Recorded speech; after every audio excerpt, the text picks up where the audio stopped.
Halo guys, balik lagi dalam channel gua. Guys, pada video gua hari ini gua akan menceritakan tentang pembunuhan sadis yang dilakukan oleh seorang anak kepada kedua orang tuanya. Yang mengerikan lagi, kepala dari sang ibu direbus di dalam panci yang mendidih. Faktor apa yang membuat pelaku sampai tega melakukan pembunuhan kepada kedua orang tuanya? Yuk, mari kita simak videonya.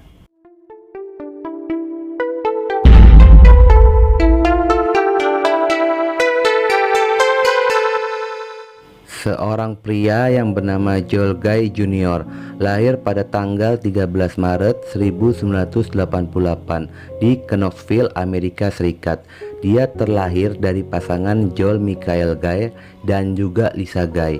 Michael Guy memiliki pekerjaan sebagai desainer teknik pipa, sementara untuk Lisa Guy bekerja sebagai administrator di Jacob Engineering di Oak Ridge. Guy Junior memiliki 3 saudara tiri perempuan dari pernikahannya Michael Guy sebelumnya. Namun ketiga anaknya tersebut sudah dianggapnya Lisa sebagai ibu kandungnya mereka. Walaupun Guy Junior tinggal dalam satu rumah, namun dia pun tidak dekat dengan saudara tiri lainnya. Guy Junior yang memiliki sifat introvert menjadikan dia lebih suka menyendiri dan mengurung diri di dalam kamar. Bahkan di dalam pergaulannya pun, Guy Junior bisa dikatakan kuper, tidak memiliki teman. Hingga anak-anak dari kakak tirinya datang berkunjung pun, Guy Junior belum pernah menyapa mereka. Bahkan Guy Junior terlihat dingin dan acuh kepada keponakan-keponakannya. Guy Junior sendiri memiliki cita-cita menjadi seorang dokter ahli bedah plastik. Dia pun berkuliah di Universitas Louisiana. Dia pun tinggal di sebuah apartemen di Baton Rouge. Lisa sebagai orang tua merasa jengah dengan rutinitas anaknya yang selalu berada di dalam kamar dan bermain game. Padahal di usia 25 tahun ketika anak laki-laki sudah menginjak bangku kuliah, mereka biasanya melakukan atau bekerja sampingan untuk bisa membiayai kuliahnya. Namun untuk Guy Junior, dia tidak berminat untuk bekerja dan dia lebih memilih menghabiskan waktu bermain game di dalam kamar. Sehingga Lisa pun harus mengambil beberapa pekerjaan untuk bisa membiayai kuliah Guy Junior. Michael yang pada saat itu berusia 61 tahun dan Lisa yang berusia 55 tahun. Usia yang mendekati masa pensiun, mereka memutuskan untuk menjual rumah mereka yang berada di Knoxville dan memutuskan untuk pindah ke daerah Sugarville yang merupakan kampung halaman dari Michael untuk menikmati masa pensiun mereka berdua. Namun pada tanggal 23 November 2016, Michael dan Lisa memanggil anak-anaknya untuk berkumpul untuk merayakan acara Thanksgiving dan Natalan terakhir kalinya sebelum mereka pindah ke Sugarville. Acara Thanksgiving pun berjalan lancar dan pada saat acara itu semua keluarga berkumpul, canda dan tawa menghiasi perayaan tersebut. Hingga pada akhirnya ketiga anak perempuan Michael pun pulang kembali ke rumah masing-masing pada tanggal 25 November 2016. Namun untuk Guy Junior pulang ke Baton Rouge pada tanggal 27 November 2016. Setelah selesai perayaan tersebut, Lisa tidak pernah masuk lagi ke kantor. Atasan Lisa di mana tempat Lisa bekerja merasa aneh karena itu hal yang tidak biasa dilakukan oleh Lisa. Hingga pada tanggal 28 November 2016, atasannya kembali mendapati Lisa tidak masuk kantor. Atasannya pun mencoba untuk menghubungi Lisa, namun tidak mendapatkan respon dari Lisa, yang membuat atasannya akhirnya menelpon polisi untuk mengecek Lisa di rumahnya. Karena atasannya merasa aneh, Lisa tiba-tiba menghilang tidak ada kabar, dan hal itu tidak pernah dilakukan olehnya. Polisi yang mendapatkan laporan tersebut segera meluncur ke rumah Lisa dan didapati jika mobil Lisa dan Michael terparkir di depan rumahnya. Polisi mencoba untuk mengetuk pintu dan membunyikan bel rumah, namun tidak ada respon, malah rumah terlihat sangat sepi. Polisi mengintip dari jendela, terlihat kondisi ruangan di dalam rumah sangat berantakan. Dari dalam rumah terasa hawa yang sangat panas dan tercium bau tidak sedap dari sela-sela dari balik jendela. Ketika polisi akan mencoba masuk, namun gagang pintu sudah dalam posisi terlepas dari tempatnya.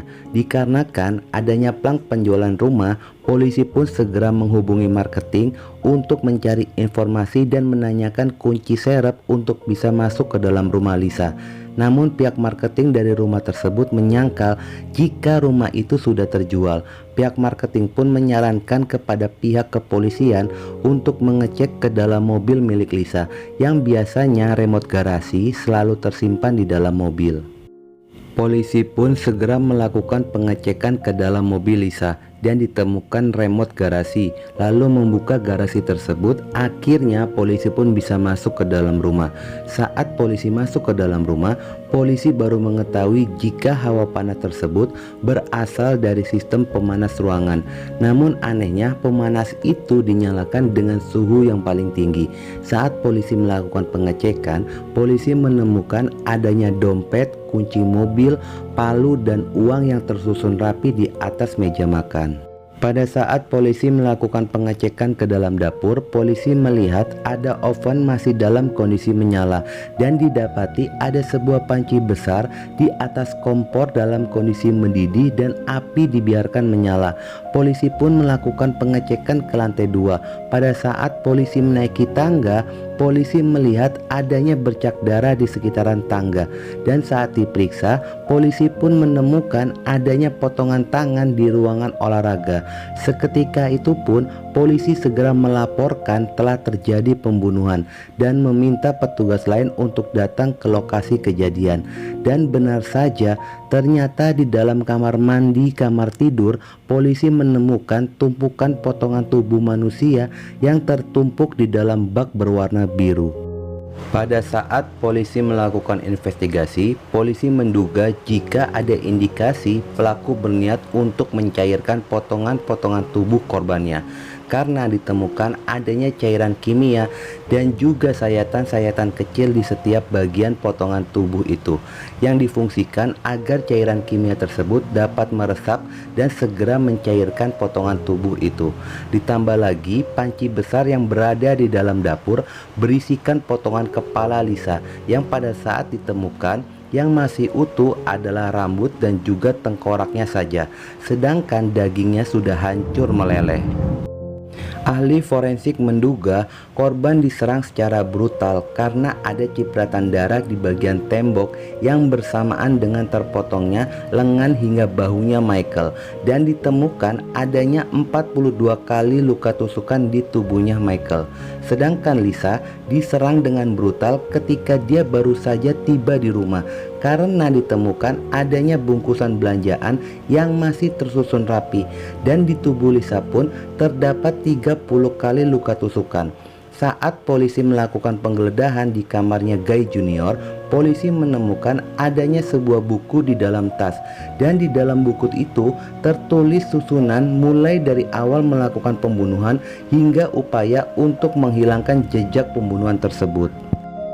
Bahkan di lembaran kertas lainnya, Guy Junior pun menghitung keuntungan apa yang dia dapat jika dia berhasil membunuh kedua orang tuanya, termasuk pencairan asuransi sebesar $500.000 jika orang tuanya meninggal dunia.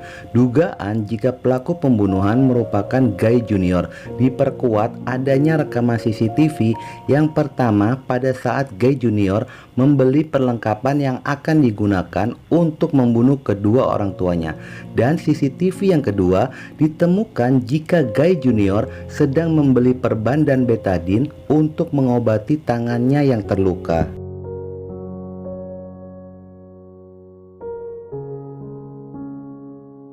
Pada tanggal 29 November 2016, Guy Junior ditangkap di parkiran apartemen di Baton Rouge.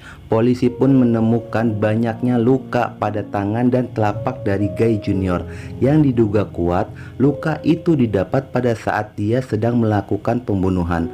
Dan di dalam bagasi mobil, polisi menemukan adanya gilingan daging dan juga bensin yang memang akan dipergunakan untuk menghilangkan potongan tubuh dari kedua orang tuanya. Namun hal tersebut urung dilakukan karena pada saat dia sedang memotong tubuh kedua orang tuanya tanpa sengaja, pisau yang dipergunakan menyayat jempol tangannya dari Guy Junior. Guy Junior pun memilih untuk pergi dan mengobati luka pada tangannya dan berniat kembali keesokan harinya untuk melanjutkan menghilangkan jejak dari pembunuhan itu. Namun keduluan sudah tertangkap oleh pihak kepolisian. Pada saat diinterogasi oleh pihak kepolisian, Guy Junior mengaku jika dia merasa kecewa atas keputusan kedua orang tuanya.